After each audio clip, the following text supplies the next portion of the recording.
Hello. Well, everybody's quoting George Orwell recently, and I'm not going to be any different. He said something like, if liberty means anything at all, it means the right to tell people what they don't want to hear or what they don't like, something like that. And I'm now going to be talking about freedom of speech because there have been a couple of incidents around the funeral of Her Majesty the Queen that, or the late Queen, that is causing some thought and some agonising among people who are serious about freedom of speech and don't just say the words. So I might not come to any conclusions here, but it's up to you. And I'm going to start with this article in the Spectator, which is from well over last year. It's February 2021, and it's talking about the creeping criminalisation of causing offence. I did show this picture in another video about the Liverpool police standing there, or was it the Manchester? Yeah, Merseyside police, who were wasting their time on something like this.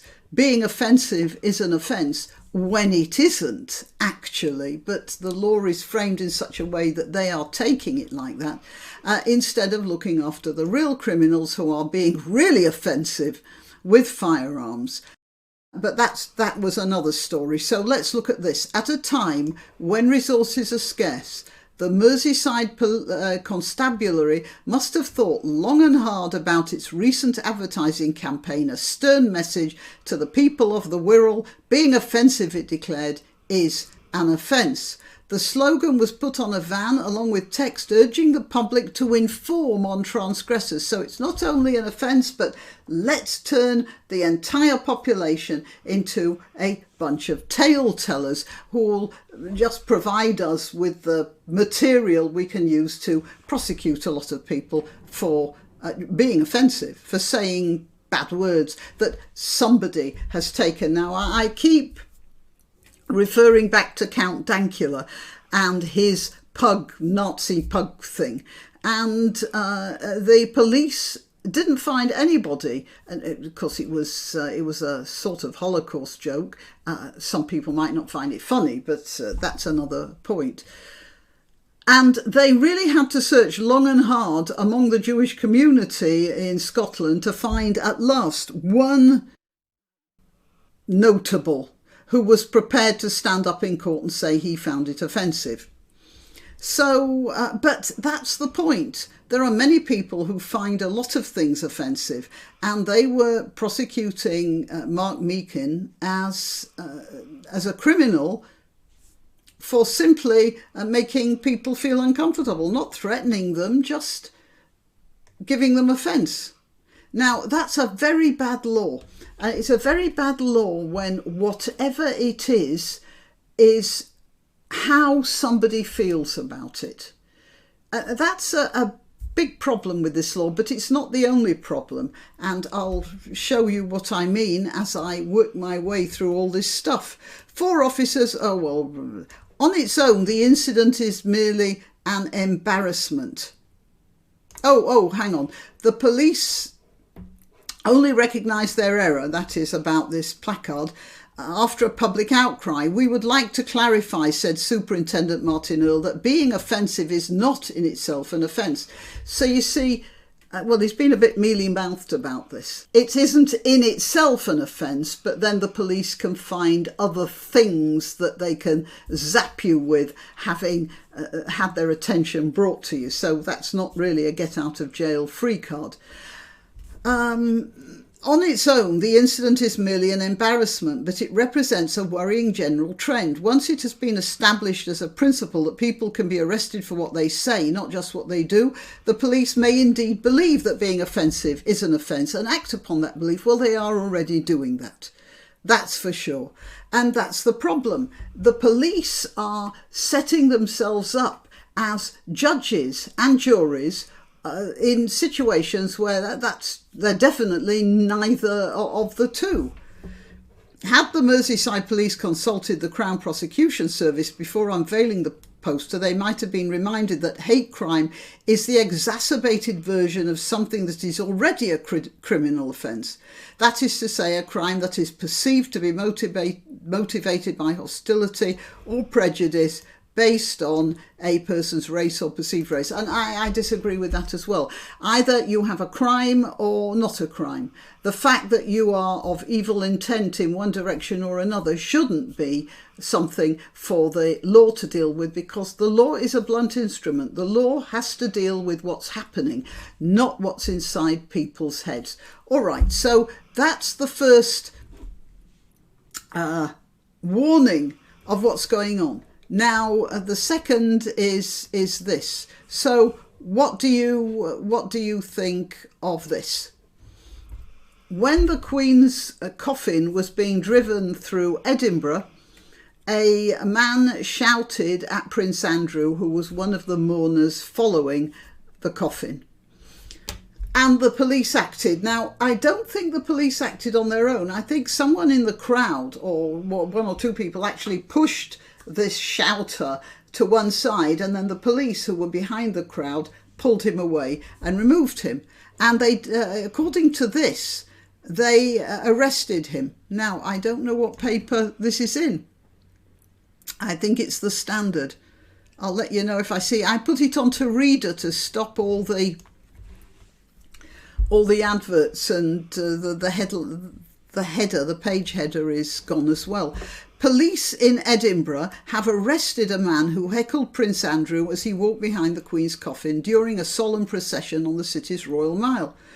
Eyewitness footage showed the man shouting, "Andrew, you're a sick old man." Well, Andrew might not be a good person. He might have been guilty of doing awful things. But personally, I don't think that was the place to say it. You see, what this man had done, the young man who was shouting the insult, he had taken advantage of the fact that everybody else was silent in respect. He was taking advantage of their silence and also of their deep feelings of regret over the death of a monarch who, it turns out, was very popular, very full in people's hearts. So this young man was acting very badly. The question is, was he acting illegally? And that is something I'm still puzzling over. All right, and we have another example of this. I don't know how many people in Britain know about the Westboro Baptist Church. It's a church in Kansas, and what they made a habit of doing was of demonstrating at funerals, especially at funerals of men who had died. They were demonstrating at military funerals in the area, but also they especially went for the deaths of people who might have been homosexual or were suspected by the church of having been homosexual or something like that. And they would gather outside the church and make a lot of clamour and call all sorts of nasty things about Jesus not loving them and not getting into heaven, while people were trying to bury their beloved relatives. Now, there were some legal attempt to stop them, and I think that it was the Supreme Court that said that they had freedom of speech. Well, again, did they have freedom of speech? So here we have a situation where I'm thinking that the legislation should be there to police good manners, or at least that's going through my mind. Just good manners and consideration for people in grief. Somewhere in the Bible it says you shouldn't kick a man when he's down, or words to that effect. Don't insult people while they're grieving, or I don't know where it's from, but it's something like that. So, and this is a real quandary. By shutting that rude young man down who was catcalling Andrew, are we chipping away at freedom of speech? Where do you stop? Okay, there was another article here. And this is even more. And this is where there is a serious problem. So a few people have again taken advantage of funeral, or rather of memorial situations where people are standing around showing their solidarity, mourning the Queen, and they've been holding up placards saying, "Not my king."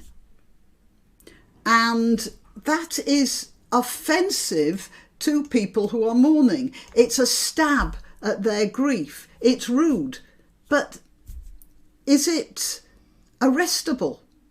Well, this got to a ridiculous length at this point. There's a campaign group, Republic, what else, who are writing to police forces to raise concerns about anti-monarchy protests in recent days, and served notice that it expects protests ahead of the coronation to be allowed to go peacefully. In apparent reaction to the controversy, the National Police Chiefs Council said it had issued advice to forces on Tuesday. A spokesperson said, "We know some people want to protest on a range of issues during this time of national mourning, and officers must balance these rights against those who wish to grieve and reflect." Well, you know, fine words, and they sound right, but then you get policemen doing, "Oh, I'll tell you in a minute. We have issued guidance to forces on how they should do this in order to ensure a national consistency of approach." So what happened was this. Okay, so there's a "Not My King" placard. And then, but this is in Scotland.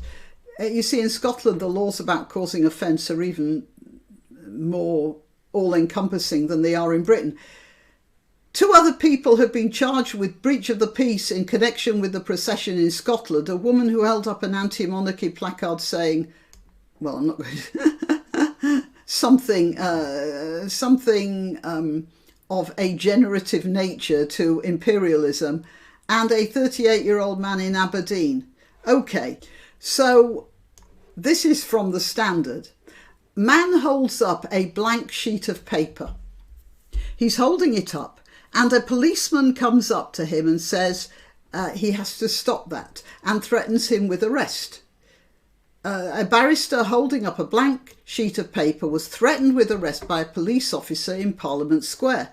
Paul Polesland held up a blank sign to an officer amid a number of high-profile protests which saw a heckler. Oh, well, we know about that. Shout at Prince Andrew, and a woman charged after she held up a sign saying "Abolish monarchy." In the altercation, covertly filmed, the barrister says, "Why do you need my details? I was holding up a blank sign. Why do you need my details?" The officer replies, "Because you said you were going to write stuff on it that may offend people around the king." Mr. Polesland said, "I was going to write 'Not My King' on a sign. You asked for my details. Who's that going to offend?" The officer responds, "It may offend someone.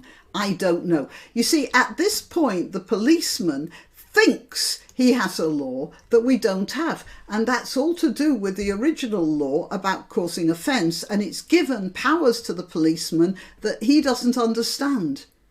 And that's the problem with this, because you can't give policemen these sorts of grey areas to police. It has to be one thing or the other. They have to know. Let's face it, most policemen on the beat, they're not Jonathan Haidt. You know, they're not big philosophers. They're ordinary people doing an ordinary job, and they're forced to make moral choices that are should be the preserves of sensible professors in universities who sit in their leather chairs in their ivy-covered offices and have some time to contemplate the situation. Okay, so Mr. Polesland said he was not arrested and managed to talk his way out of it, but he shouldn't have had to. And that's where the danger of such a law shows itself. somebody else who may not have been so articulate could have been arrested, and arrested for no particular reason, but that the policeman thought. Now, if a policeman comes up to you and says, "Why are you walking past this bank?" And you say, "Well, I'm going along from A to B along this road." And the policeman might say, "But you were going past the bank. Now, you could have been intending to rob it." It's exactly the same as holding up a blank sheet of paper with nothing on it, and then the policeman saying, "Well, you might write something offensive on there." But there is a problem with that. Should you offend people who are grieving? I mean, what if somebody's holding up something, well, maybe pornographic, causing offence? Can you arrest somebody for that? Well, I suppose, and then they'll decide, how pornographic is it? You see the problem. It's got to be something we should be thinking about, but it's a very difficult situation. And certainly if I were, as I intend to be, somewhere among the people in, I don't think I'm going to be waiting for hours to see the Queen's lying in state in Westminster Abbey, and they say you might have a 30-hour wait. I mean, I couldn't manage that. But I am going to pay my respects, possibly in, outside Buck House or something. I would be very offended and disturbed if there were people hanging around saying, "Not my king," or worse things about the monarchy. It's disturbing my internal peace. But should that be against the law? Problem, isn't it? Okay, well, that's where I'm opening the subject. I might return to it. Right. I am Granniopteryx. I'm to be found on YouTube, Rumble, BitChute and Minds. YouTube isn't that careful about keeping people's subscriptions going or even notifying them. So check your subscription on you if you're watching this on YouTube, and subscribe to @Granniopteryx on Twitter, Gab or Parler, where I will always let you know when I've uploaded a video. Please help my channel by sharing this, clicking the like button, and as I say, subscribing if you're not already subscribed, and checking your subscription if you happen to be watching this on YouTube. Also, you can help me financially, buy me a coffee or any of the other links below, Subscribestar and PayPal, to contribute to keeping these videos going. That's it. Okay, till next time. Why not treat yourself or a favoured relative or friend to these magnificent examples of merch? The mugs and t-shirts come in the Granniopteryx design or Grambo, with a firearm or the more deadly knitting needles. Go to www.granniopteryx.com, and whatever platform you're watching this on, please click like, subscribe and share.